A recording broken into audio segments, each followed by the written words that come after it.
ಶ್ರೀಕೃಷ್ಣ, ಜೈ ಶ್ರೀಕೃಷ್ಣ, ಜೈ ಶ್ರೀಕೃಷ್ಣ, ಜೈ ಶ್ರೀಕೃಷ್ಣ. ಇಷ್ಟೊಂದು ಧರ್ಮಗಳು ಈಗಾಗಲೇ ಪ್ರಚಲಿತವಾಗಿವೆ. ನಿಮ್ಮದೊಂದು ಹೊಸ ಧರ್ಮದ ಅಡಿಷನ್ ಬೇಕಿತ್ತೆ ಅಂತ ಹೇಳಿದಾಗ ನಮ್ಮದೇ ಆದ ಕೆಲವು ಕಾರಣಗಳನ್ನು ತಮ್ಮ ಮುಂದೆ ಈಗ ಇಟ್ಟಿದ್ದೀವಿ. ಈ ಧರ್ಮದ ಅವಶ್ಯಕತೆ ಇದೆಯೋ ಇಲ್ಲವೋ ಅನ್ನೋದನ್ನು ಕೆಲವೇ ವರ್ಷಗಳು ನಿರ್ಧರಿಸ್ತವೆ. ನಾವು ಭಕ್ತಿಪಂಥ ಸಂಘಟನೆಯನ್ನು ಗೋಕುಲಾಷ್ಟಮಿ 2000 ಇಸ್ವಿ 22/8/2000 ಆರಂಭ ಮಾಡಿದಾಗ ಈ ಮಟ್ಟಕ್ಕೆ ಬೆಳೆಸ್ತೀವಿ ಅಂತ ಭಾಳಷ್ಟು ಜನ ಅಂದ್ಕೊಂಡಿರಲಿಲ್ಲ. ಅವತ್ತೇ ಹೇಳಿದೆ ನಾನು, 10 ವರ್ಷಗಳಲ್ಲಿ ವರ್ಲ್ಡ್ ವೈಡ್ ಆರ್ಗನೈಸೇಷನ್ ಆಗುತ್ತೆ ನಮ್ಮ ಸಂಸ್ಥೆ. ನಾವು ಸರಿಯಾದ ಎಫರ್ಟ್ ಹಾಕಬೇಕಷ್ಟೇ, ಪ್ರಯತ್ನ ಮಾಡಿದ್ರೆ ನಮ್ಮ ಕಾನ್ಸೆಪ್ಟು ಜಗತ್ತಿನಲ್ಲೇ ಅತ್ಯಂತ ಶ್ರೇಷ್ಠವಾದ ವಿಚಾರಗಳನ್ನು ಸಾವಿರಾರು ವರ್ಷಗಳ ಹಿಂದೆಯೇ ಪಾಶ್ಚಿಮಾತ್ಯ ದೇಶಗಳು ನಾಗರಿಕತೆಯತ್ತ ಕಣ್ಣು ಬಿಡುವ ಮೊದಲೇ ಬೌದ್ಧಿಕತೆಯ ತುತ್ತ ತುದಿಯನ್ನೇರಿದ್ದ ಆಧ್ಯಾತ್ಮಿಕ ಸಾಧನೆಯಲ್ಲಿ ಶಿಖರವನ್ನು ಮುಟ್ಟಿದಂಥ ಪೌರ್ವಾತ್ಯರು ನಾವು, ಆ ಹೆಮ್ಮೆಯ ಭಾರತೀಯರು. ಸೊ ಇಂಥ ಹಿನ್ನೆಲೆ ನಾವಿಟ್ಕೊಂಡು ನಾವು ಯಾವ ಮಟ್ಟಕ್ಕೆ ಹೋಗ್ತಾ ಇದ್ದೀವಿ, ಪಾಶ್ಚಾತ್ಯ ಸಂಸ್ಕೃತಿಯ ಅಂಧಾನುಕರಣೆಯನ್ನು ಮಾಡಿ ಅವರಲ್ಲಿರೋ ಒಳ್ಳೆಯ ವಿಚಾರಗಳನ್ನು ಬಿಟ್ಟು ನಮಗೆ ಬೇಡದ ವಿಚಾರಗಳನ್ನು, ನಮ್ಮ ಸಂಸ್ಕೃತಿ ನಾಶ ಮಾಡುವಂಥ ವಿಚಾರಗಳನ್ನು ಮಾತ್ರ ಗ್ರಹಿಸಿ ಕುರುಡರಾಗಿ ವರ್ತನೆ ಮಾಡಿ ನಮ್ಮ ಶಾಸ್ತ್ರಗ್ರಂಥಗಳಿರುವಂಥ ವಿಚಾರಗಳನ್ನು ನಿರ್ಲಕ್ಷಿಸಿ, ವಾಟ್ ವಿ ಕಾಲ್ ಸೆಲೆಕ್ಟಿವ್ ಆಮ್ನಿಸಿಯಾ ಅಂತ ಏನು ಕರಿಬೋದು ನಾವು, ಹಾಗೆ ಒಳ್ಳೆಯ ವಿಚಾರಗಳನ್ನು ಬಿಟ್ಟು ಸ್ವಬುದ್ಧಿಯಿಂದ ತ್ಯಾಗ ಮಾಡಿ ಬೇಡದೇ ಇರೋ ವಿಚಾರಗಳು ಮಾತ್ರ ಗ್ರಹಿಸಿ ನಮ್ಮ ಗೋರಿಯನ್ನು ನಾವೇ ತೊಡ್ಕೊಳ್ತಾ ಇದ್ದೀವಿ. ಇಂಥ ಪರಿಸ್ಥಿತಿ ಮುಂದಿನ ಜನಾಂಗಕ್ಕೆ ಬರಬಾರದು. ನಾನು ಸುಮಾರು 20-25 ವರ್ಷಗಳ ಕಾಲದಿಂದಲೂ ಕೌನ್ಸಿಲಿಂಗ್ ಮಾಡ್ಕೊಂಬಂದಿದ್ದೀನಿ, ಫ್ಯಾಮಿಲಿ ಕೌನ್ಸಿಲಿಂಗ್. ನನ್ನ ಮದುವೆ ಆಗಕ್ಕೆ ಮುಂಚೆನೂ ಮ್ಯಾರಿಟಲ್ ಕೌನ್ಸಿಲಿಂಗ್, ಫ್ಯಾಮಿಲಿ ಕೌನ್ಸಿಲಿಂಗ್ ಮಾಡ್ತಾಯಿದ್ದೆ. ಎಷ್ಟೋ ಸಿಲ್ಲಿ ವಿಷಯಗಳಿಗೆ ಸಂಬಂಧಗಳನ್ನು ಮುರ್ಕೊಳ್ಳುವಂಥ ಜನ, ಸಣ್ಣ ಸಣ್ಣ ವಿಚಾರಗಳಿಗೆ ಭಿನ್ನಾಭಿಪ್ರಾಯಗಳನ್ನು ಮಾಡಿಕೊಂಡು ಇಡೀ ಕುಟುಂಬದ ಜೀವನವನ್ನು ಸಂತೃಪ್ತವಾಗಿ ಬಾಳೆ ಬದುಕೋ ಬದಲು ನರಕಮಯವಾಗಿಸ್ಕೊಳ್ಳುವಂಥ ಜನಗಳನ್ನು ನೋಡಿ ಬೇಜಾರಾಗಿ ಇದಕ್ಕೆಲ್ಲೂ ಉತ್ತರ ಇಲ್ಲವೇ, ನಮ್ಮ ಶಾಸ್ತ್ರಗ್ರಂಥಗಳು ಯಾಕೆಂದ್ರೆ ಬಾಯಲ್ಲಿ ಯಾರು ಹೇಳಿದ್ರು ಕೂಡ, ಯಾರೇನು ಹೇಳಿದ್ರು ಕೂಡ ನೀವೇನು ಮಹಾ ಹೇಳೋದು ಅಂತ ಯೋಚನೆ ಮಾಡ್ತಾರೆ ಹೊರತು, ಅದಕ್ಕೆ ಶಾಸ್ತ್ರಗ್ರಂಥಗಳ ಆಧಾರ ಸಿಕ್ಕರೆ ಬಹುಶಃ ಜನ ಅದನ್ನು ಒಪ್ಕೋಬೋದೇನೋ ಅನ್ನೋ ಒಂದು ಆಲೋಚನೆ ಮಾಡಿ ನಮಗೆ ಪರಿಚಯ ಇರುವಂಥ ಎಲ್ಲ ಗ್ರಂಥಗಳನ್ನ ತಿರುವಿ ಹಾಕಿದಾಗ ನಮಗೆ ಭಾಳಷ್ಟು ಸಂತೋಷ ಕೊಟ್ಟಂಥ ಗ್ರಂಥ ಅಂತ ಹೇಳಿದ್ರೆ ಭಗವದ್ಗೀತೆ ಒಂದೇ.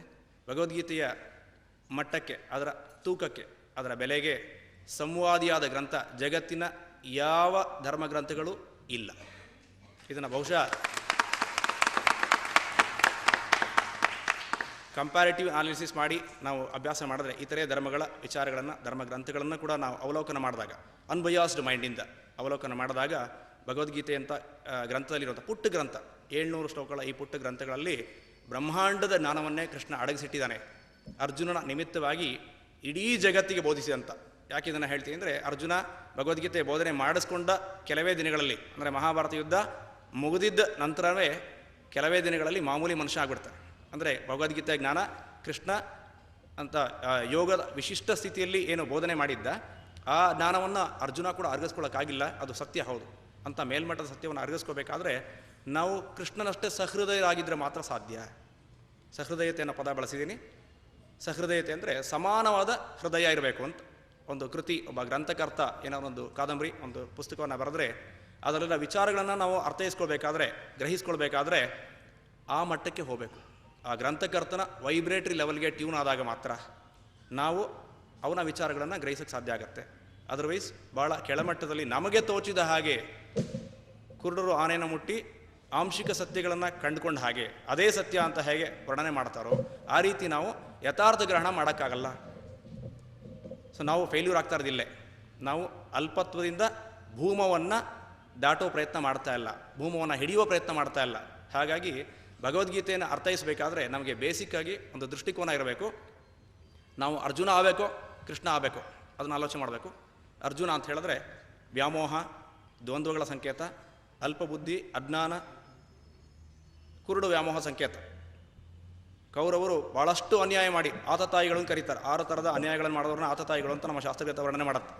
ಹೆಂಡತಿಯ ಮಾನಾಪಹರಣ ಮಾಡಿದವರು, ಸ್ವಂತ ವಿತ್ತಹಪಹರಣ ಮಾಡಿದವರು, ಐಶ್ವರ್ಯವನ್ನು ಕದ್ದವರು, ರಾಜ್ಯವನ್ನು ಕಸ್ಕೊಂಡವರು, ಹೀಗೆ ಅವ್ರನ್ನ ನಾನಾ ರೀತಿ ತೊಂದರೆ ಪಡಿಪಾಟ್ಲಿಗೆ ಒಳಪಡಿಸಿದ್ರು ಕೂಡ ಕೌರವ ಮೇಲೆ ಯುದ್ಧಾರಂಭದ ಮುನ್ನಾ ಕ್ಷಣಗಳಲ್ಲಿ ಅರ್ಜುನನಿಗೆ ವ್ಯಾಮೋಹ ಕವಿಯತ್ತೆ. ಸೊ ಇಂಥ ಪರಿಸ್ಥಿತಿಯಲ್ಲಿ ಅದನ್ನು ಡೆಸ್ಪಾಂಡೆನ್ಸಿ ಅಂತ ಕರೀತಾರೆ, ಕಿಂಗ್ ಕರ್ತವ್ಯ ಮೂಢ ಸ್ಥಿತಿ ಅಂತ. ಸ್ವಜನ ವ್ಯಾಮೋಹಕ್ಕೆ ಒಳಗಾಗಿ ನಾವೆಲ್ಲ ಭಾಳಷ್ಟು ಜನ ಮಾಡ್ತಾರೆ, ತಪ್ಪಿಲ್ಲ. ಕರ್ತವ್ಯ ದೃಷ್ಟಿ ಬೇರೆ, ವ್ಯಾಮೋಹ ಬೇರೆ ಅಂತ. ಆ ಇನ್ಫ್ಯಾಚುಯೇಷನ್ ಅನ್ನೋದನ್ನು ಕೃಷ್ಣ ಒಪ್ಪಲ್ಲ. ಯಾಕೆಂದರೆ ಪ್ರತಿಯೊಬ್ಬರ ಕರ್ಮಗಳು ಬೇರೆ ಇರುತ್ತೆ, ಸಂಸ್ಕಾರಗಳು ಬೇರೆ ಇರುತ್ತೆ. ನಾವು ಜನ್ಮ ತಾಳಿ ಬರುವಂಥದ್ದೇ ಉದ್ದೇಶ ಬೇರೆ ಇರುತ್ತೆ. ನಮಗೆ ಗೊತ್ತಿಲ್ಲದೇ ನಾವು ಹೆಂಡತಿ, ಮಕ್ಕಳು, ಅಪ್ಪ ಅಮ್ಮ, ನಮ್ಮ ಸುತ್ತಮುತ್ತಲಿನ ಜನಗಳು, ಆಸ್ತಿ ಅಂತಸ್ತು, ಅಧಿಕಾರ, ಐಶ್ವರ್ಯ ಇವೆಲ್ಲ ಉಪಾಧಿಗಳು ಅಂತ ಕರೀತಾರೆ ನಮ್ಮ ಶಾಸ್ತ್ರಗಳು. ನಮ್ಮನ್ನು ಸಾಂಸಾರಿಕ ಜೀವನಕ್ಕೆ ಶಾಶ್ವತವಾಗಿ ಕಟ್ಟಿ ಹಾಕುವಂಥ ಬಂಧನಗಳು. ಅವುಗಳಲ್ಲಿ ಬಿದ್ದು ಅಲ್ಲಿಂದ ಹೊರಗೆ ಬರೋಕ್ಕೆ ಸಾಧ್ಯವಾಗದಂಥ ಪರಿಸ್ಥಿತಿ ನಿರ್ಮಾಣ ಮಾಡ್ತವೆ. ಅವುಗಳಿಗೆ ಬಲಿ ಬಿದ್ದು ನಾವು ಹಾಳಾಗ್ತೀವಿ. ಸೊ ಇಂಥ ವಿಚಾರಗಳನ್ನು ಬಿಟ್ಟು ನಾನು ಹುಟ್ಟಿ ಬಂದಿರೋದು ಉದ್ದೇಶ ಏನು, ಏನನ್ನು ಸಾಧನೆ ಮಾಡಬೇಕಾಗಿದೆ ಅನ್ನೋ ಒಂದು ವಿಚಾರದತ್ತ ಗಮನ ಹರಿಸಿದಾಗ ಭಗವದ್ಗೀತೆ ನಮಗೆ ದಾರಿದೀಪ ಆಗತ್ತೆ. ಭಗವದ್ಗೀತೆಯಲ್ಲಂಥ ವಿಚಾರಗಳು ನಿಜಕ್ಕೂ ಬಹಳ ಸರಳ.